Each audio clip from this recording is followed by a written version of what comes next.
တဲ့ခါကျတော့အုတ်လှတာအရေးမကြီးဘူးပေါ့နော်ဒီလိုဖြစ်နေစင်မပြေဘူး ဒီမှာဟုတ်တယ်ရေမိုးလေးနဲ့ရွာတာနဲ့မွကျဲ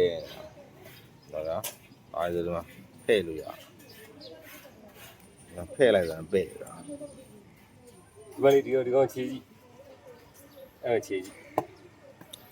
ကျွန်တော်ပထမတော့အုတ်လှတာလေးတွေကစီရင်လှတယ်ဆိုပြီးတော့ထင်နေတာဒါတွေ့ရဝယ်တဲ့အုတ်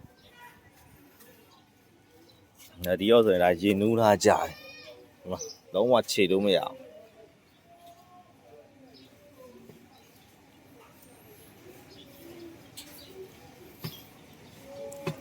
ကေဗီဇက်ကတော့တိုင်းကျက်တယ်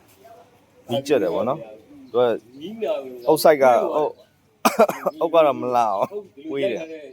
ဥသာမီးဒီလိုကွေးသွားဒီကောင်တွေကတော့အဲ့မကျက်တဲ့တော့မရဘူး မော်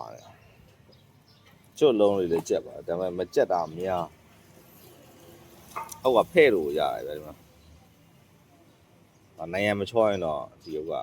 ဆွန်ပြေဘူးမီးမကြက်ဟုတ်လေးတွေတော့စားတယ် ဒီရလား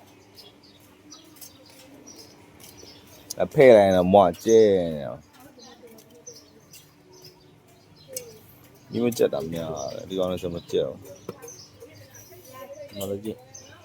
ဒီရှော့နေကြတယ်ရိုးတာမှရှော့နေတဲ့အတိုင်းပဲ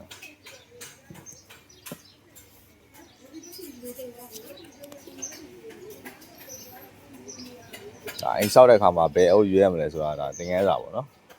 ကေဗီဇက်ရွေးတာတော့ဟိုလိုဘောကြတယ်